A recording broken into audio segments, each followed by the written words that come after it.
And I totally get where gun advocates are coming from when they feel that they are being punished with gun legislation when a bad guy, carries out a mass shooting or a crime with a gun. There are certain regulations that I think don't punish law-abiding gun owners while also making it increasingly difficult for criminals to get their hands on guns. Closing gun show loopholes, for instance.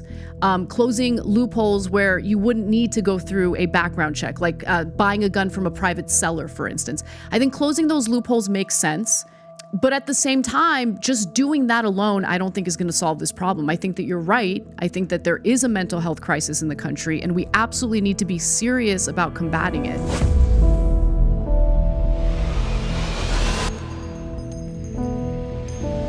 Welcome back, everybody, to another episode of the Armed Scholar Podcast. In this episode of the podcast, we are going to be reacting to a conversation that happened on the Patrick Bet-David podcast. We've covered a few of his videos in the past, a few of the discussions where he advocates for some sort of gun control. I know sometimes there are people on the podcast for Patrick Bet where they claim to be pro-2A. Now, in this conversation, they're talking about the recent incident that happened in Maine. And then you have some of the panelists. I don't believe Patrick makes a comment himself, but a lot of the panelists on this podcast are advocating for things like red flag laws, universal background checks, or closing the so-called gun show loophole, and a lot of other things that's being advocated in this podcast that really sounds like gun control. It's a shame because I absolutely love Patrick Bet-David's podcast, but it seems like the sentiment tends to be whenever they talk about guns, a lot of gun control is being advocated for. So let's dig into what they are saying.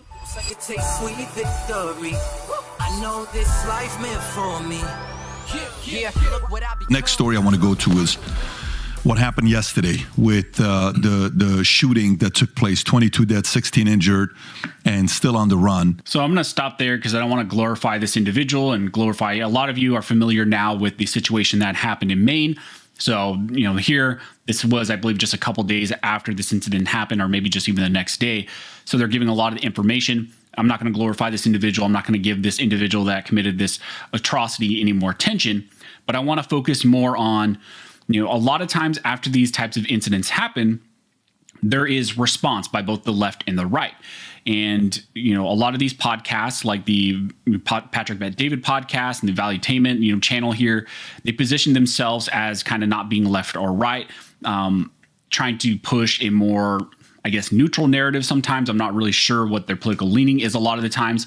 I know Patrick has made multiple Instagram posts and multiple comments saying that he is pro-Second Amendment, pro-gun, but then you hear conversations like this in response to these types of incidents, and a lot of the things being advocated for on this podcast actually are gun control measures that organizations like Everytown, Giffords, Mom Demand Actions would agree with and actually want to put in place. So now I'm going to jump forward a little bit in this discussion to where the panel starts talking about the things that they're advocating for as far as gun control. Everybody on the left is going to say guns, take the guns, we have to get guns. But think about this. Uvalde shooter, mentally ill. El Paso shooter, mentally ill. Parkland shooter, Lewiston, Nashville, Fort Hood, Sandy Hook, Virginia Tech, all mental illness. And they say America has a gun problem. No. We have a mental health problem. Explain to me, everybody here, explain to me how the guy has said on record, I want to go and shoot a bunch of people in this place. The FBI... At my old base, my place of work. Yeah, exactly. On a military base. And the FBI, it's almost as if the FBI constantly drops the ball because they have so much other things going on, like going after parents at school board meetings for protecting kids. So I agree. A lot of the conversation, they start from the point of it's a mental health issue. Now I agree. We have a huge mental health issue and a lot of crime issues here in the United States that just goes completely ignored when these types of incidents happen. And a lot of times, like he's mentioning here, the left just calls for more gun control. We saw recently after the Uvalde incident, what happened? Well, they called for gun control. And then we got a bill passed that was passed through the House and Senate. And it was the Bipartisan Safer Communities Act. It was passed and pushed through a bunch of rhinos compromising with the left. to put in place some form of gun control. And a lot of those things that you see in the Bipartisan Safer Communities Act would have done absolutely nothing to stop that specific incident or any of these other incidents. Again, the Bipartisan Safer Community Act was advocated for and passed after Uvalde, and the whole claim behind it was supposed to stop any of these future incidents. Well, did it stop any future incident? No, it did not. Would it have even stopped that one specific incident or Nashville or any of these other ones? No, it wouldn't have stopped absolutely anything. Instead, it gave the government more power. It gave the bureaucracy more power to infringe on our right to keep and bear arms. A lot of the things that we see in the Bipartisan Safer Communities Act is it's incentivizing more states through federal funding, through our taxpayer dollars, incentivizing those states to pass their own state level red flag laws, to implement them more aggressively. But again, it's stopping absolutely nothing. Then another thing that it does, it claims to close the so-called boyfriend loophole. And it's funny, anytime that the law doesn't touch something, they just call it a loophole. But it just means that there is no law in place. There is nothing, that makes any of that conduct illegal. So they talk about closing the boyfriend loophole in the Bipartisan Safer Communities Act, where essentially any intimate partner, and it doesn't even mean you have to be really in a relationship with anybody. It doesn't mean that you have to be in a serious relationship with anybody. It could be casual acquaintances, anything like that. Those individuals could red flag you or try to get a domestic violence restraining order against you. So it loosened a lot of those restrictions. It also targeted people of younger ages, 18 to 21, and tried to restrict their access to firearms even more, opening up juvenile records to further restrict their ability to acquire firearms. And then one of the very significant things it did is it changed some of the language about who is engaged in the business of dealing firearms. And what happened after that? Well, the ATF took that language that was put in the Bipartisan Safer Communities Act and changed, what had changed some of that federal language. And the ATF is running with that to now target private party sales. And they have actually introduced a new rule. They've introduced a proposed rule, which right now is open for commenting, and you can comment against it. And the whole goal of that is to classify pretty much any private transactions. If you engage in private transactions, they want to say that you're engaged in the business of dealing firearms and therefore restrict private party transactions and close this so-called gun show loophole, which we'll talk about that later because one of the other panelists here on the podcast talks about closing the gun show loophole and how that should be in place. But this is all to say, we have a mental health issue. Every time one of these incidents happen, and I'm shocked, something hasn't popped up yet. They're talking about a new assault weapon ban is one of the things being pushed forward right now in direct response to what happened recently in Maine. But every time they try to push some form of gun control that wouldn't have stopped this incident or any other incident, and then they get it passed, and then another incident pops up because we have a mental health issue, not a firearms issue. We have an evil issue. There's evil in the world. And then after a new incident, they push for more gun control and never actually address the underlying true issues. So he was in a mental health facility for 2 weeks. So after making a threat, he was appropriately, placed in the facility, and he's there for 2 weeks. Wait. I thought we had the whistleblower law. I think my brother has guns, and I think he's really loose right now. I think there's some real problems going on. I think someone should go over there. And guess what? The authorities go over to the house and they take the weapons.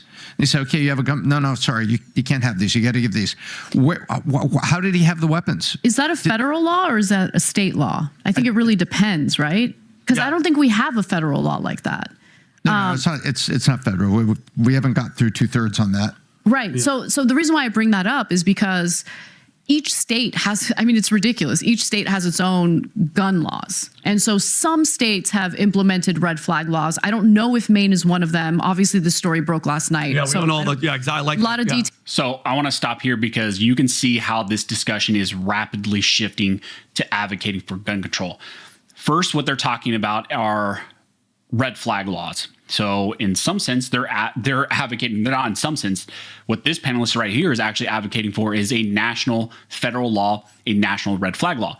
It's been proposed multiple times. It has never passed.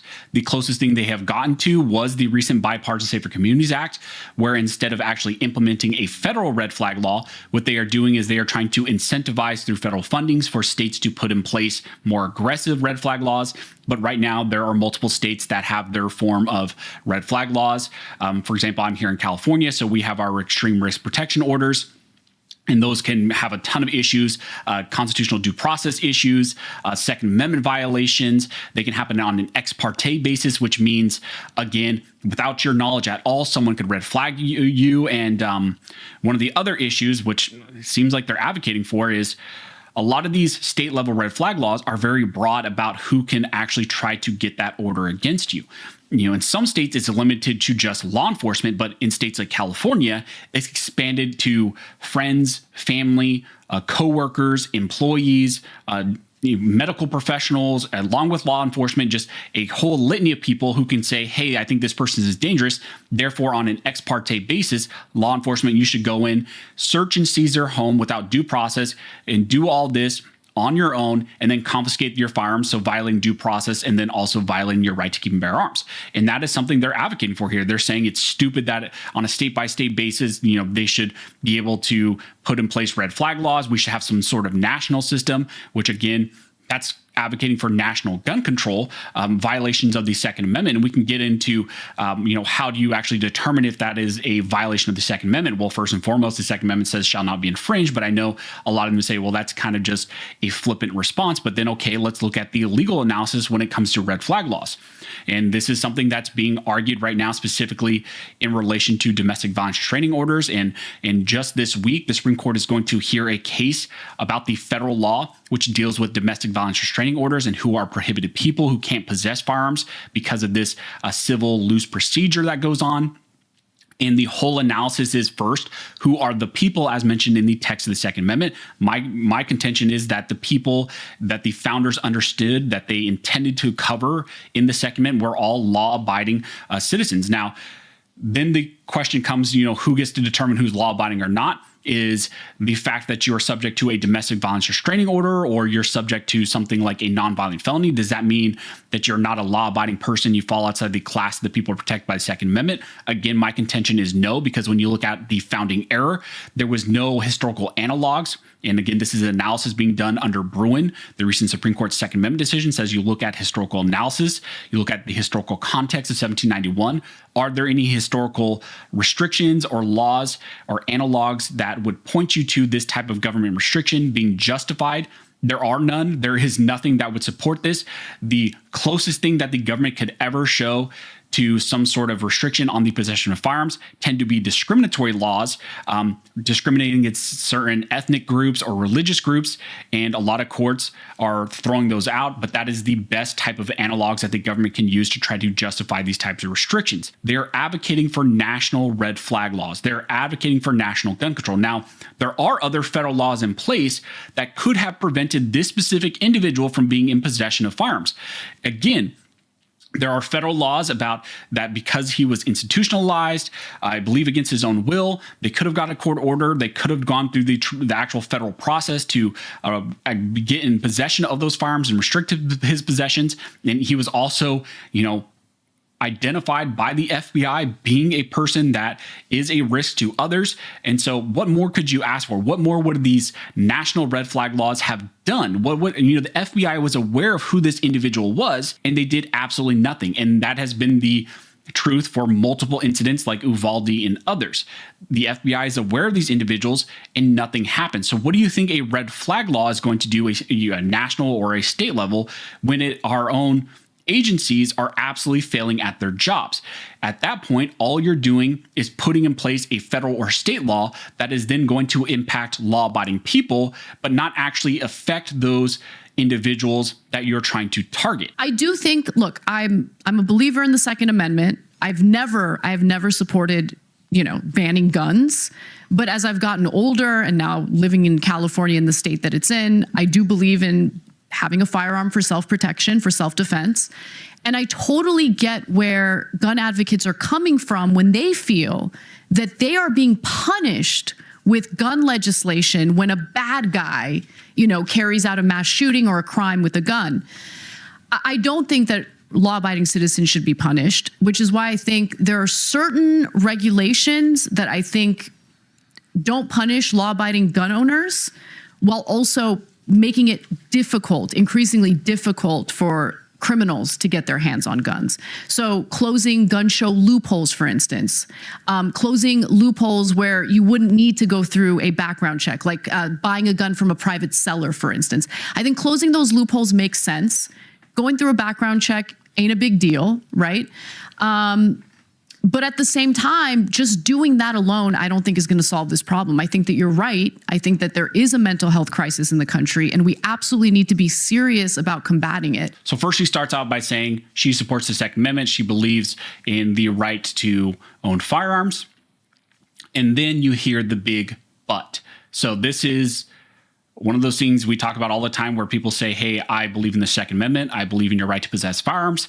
But, and then what you heard all after that was her advocating for a form of gun control, national red flag laws. And then she also talks about closing the so-called gun show loophole. Now, her claiming that she supports the Second Amendment, I'm surprised she's still using that terminology. But let's talk about what the gun show loophole is and what they tried to lump into what the gun show loophole is. They claim, and a lot of times when you hear this talked about in the media, they try to act as if people go to gun shows and it's just the Wild West. People are just buying firearms and nothing is there's no checks.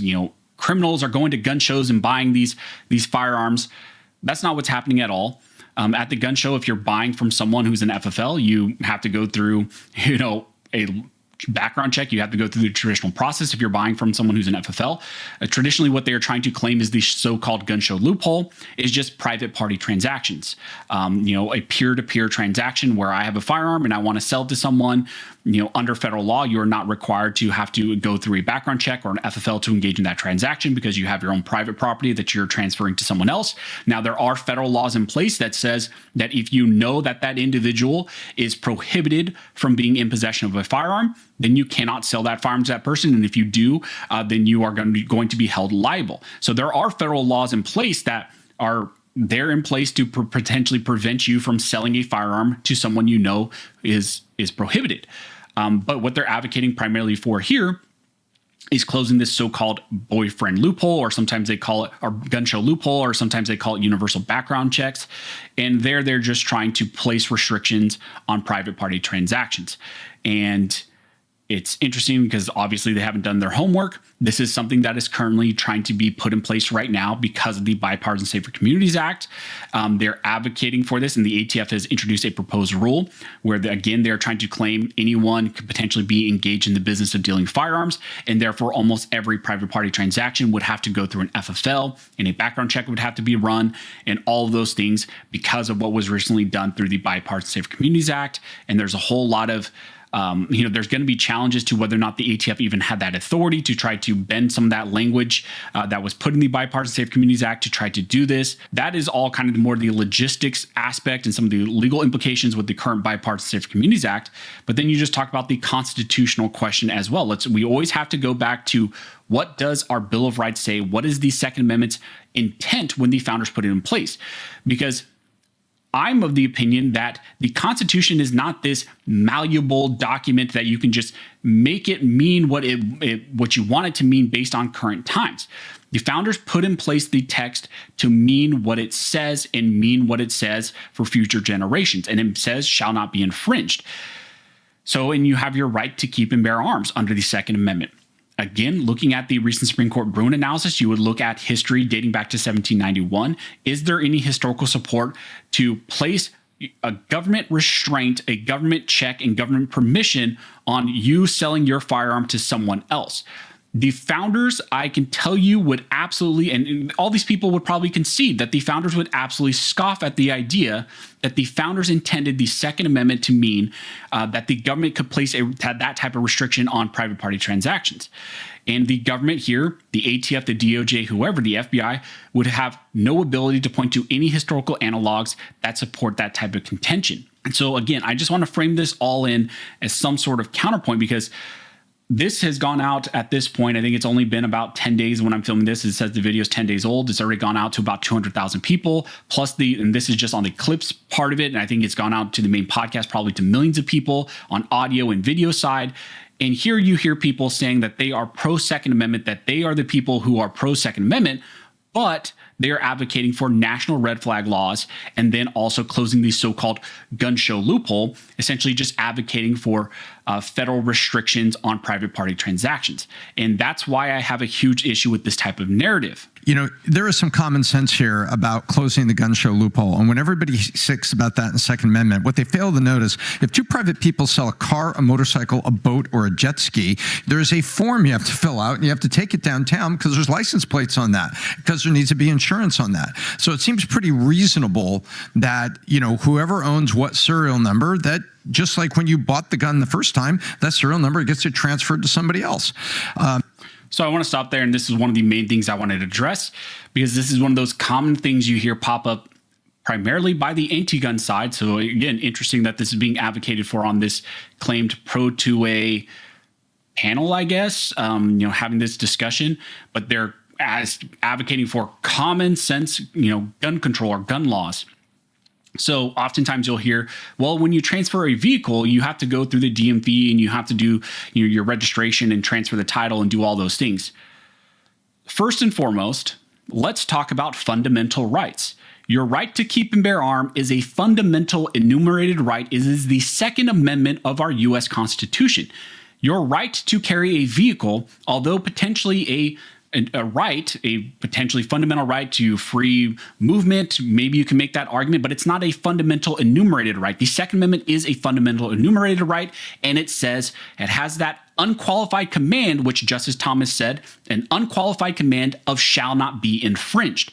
So that is the standard in which you must place any potential federal bureaucratic restriction against the fundamental right. So again, drastic difference between a fundamental enumerated right, which is the Second Amendment. It tells what the government shall not do. It shall not infringe on this fundamental human right, this God-given right, in my opinion. It says what the government shall not do versus your ability to drive a vehicle or own a vehicle. So two very different distinctions. Okay, and let's talk about the practical effect.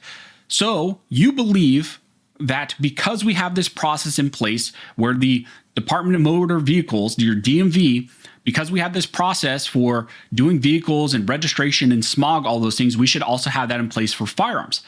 So you are advocating, you believe the DMV, this bureaucratic system, is so efficient, so amazing that we should apply that also to firearms.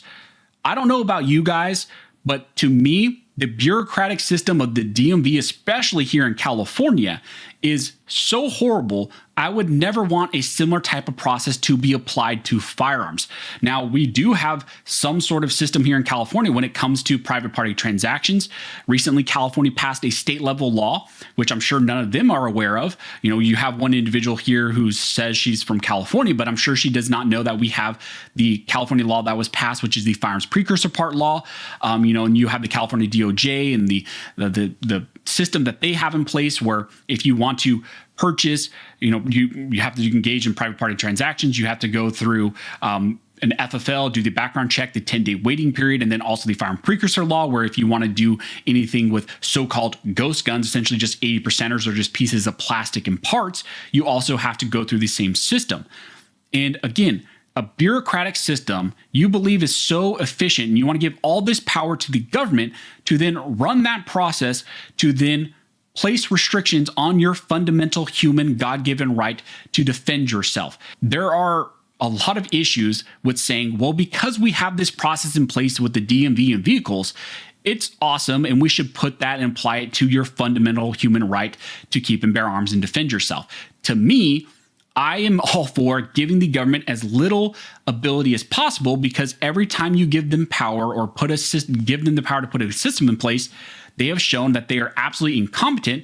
Again, as the FBI, the national government, showed here in this specific incident with this individual in Maine, they were aware they had certain powers, but they're incompetent and they did absolutely nothing. So I am for giving the government absolutely no power, because the Second Amendment says that we can give them no power, shall not be infringed. A lot of these solutions that are being proposed, a lot of times on our side, we talk about mental health. Yes, we have a mental health issue, but that doesn't necessarily mean I believe a state like California is the best one equipped to deal with that issue. Because, for example, the state of California takes billions and billions of dollars every single year from me and other taxpayers for claimed purposes like mental health and homelessness. And yet, what we have seen is the bureaucratic system, these, bureaucrats in California, the governor and all of his cronies, are absolutely horrible at solving that issue because they don't really want to solve that issue. They're just lining their pockets. But we've seen homelessness rise in areas like LA, and San Francisco is an absolute just apocalyptic town. Businesses are closing at rapid paces. People are moving out of the city and moving out of California because of how bad it is. My specific little small hometown in, agricultural land, Central California, which is a fairly red area, is now being infiltrated because of the homelessness issue in California has gotten so bad to where all these homeless individuals and mental health issue people are moving from big cities, LA and San Francisco, because there are just so many of them. They're coming from other states because they know they can get all this free assistance from the state, and they're giving them all this money, and it's not solving anything. And funding is not an issue. They're talking about here that funding's an issue. Funding is not an issue. It's whenever you give that funding to left-leaning ideology and saying, oh, here's all this money, go fix the problem. They've shown that they are absolutely incompetent of doing that. And it's become an issue here in California. And I know that because I live in California. I go to LA frequently. I go to San Francisco frequently. In my own hometown, it's being affected.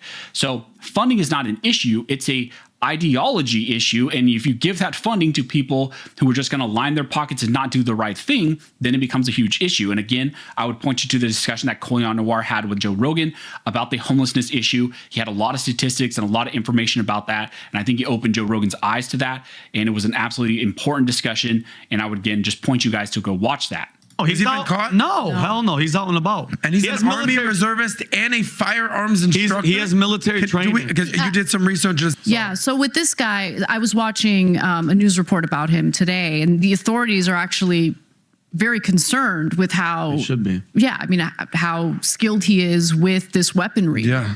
And so obviously there's a manhunt. I have no doubt that they're going to find him. But, I also understand where the law enforcement is coming from on this because they're concerned with how skilled he is. Yeah. So last thing I want to address, it was always interesting, that initial narrative where they talked about he was a firearms instructor. Now, I think that came out and was debunked that he was not a firearms instructor by any means. But even that, if you were really pro Second Amendment and you were actually in the gun community, you would know that just because someone is a certified instructor, like an NRA certified instructor, those are a dime a dozen. Almost anybody easily can get an NRA certification. It's not impressive at all. Doesn't mean they know anything about firearms or any way are hyper trained. If anything, most of the times whenever I hear someone say, oh, or I see on someone's Instagram or whatever, or YouTube channel, I'm an NRA certified instructor, it's kind of gross to me because I understand a lot of people do that to get the insurance. But if someone's heavily leaning into that as if it's something of importance, it means absolutely nothing. It's kind of like when someone tells me, oh, well, I have my CCW permit, although I believe that's amazing. Exercise your fundamental right. But especially here in California with the classes we have in place, a lot of people lean on that thinking that they really know how to shoot firearms, that they are well-versed in handgun use or firearms use. And what you will find is, those classes do not make you an expert by any means in firearms.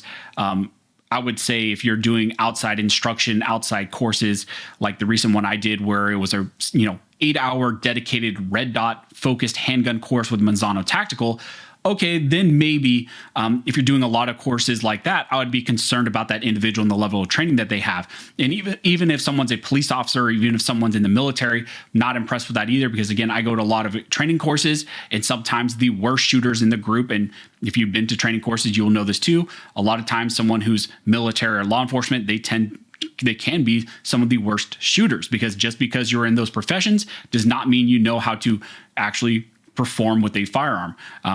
Although it might be part of the job, doesn't mean that they are well versed in firearms. So again, it's just always interesting, some of the narrative that gets spun with this. But I just wanted to address this because some people are sending this to me. I've done videos on the past specifically on Patrick Bett's beliefs and some of the gun control he has advocated for, like mandatory waiting periods and age restrictions and things of that nature, all while saying, he is pro Second Amendment and pro gun. And I believe he believes that he is pro Second Amendment, but there are inherent issues with saying you are pro Second Amendment, but then you say you advocated for certain national gun control ideas. And that's exactly what was happening on this podcast. A lot of these people were saying we're pro Second Amendment, we're pro gun, but ...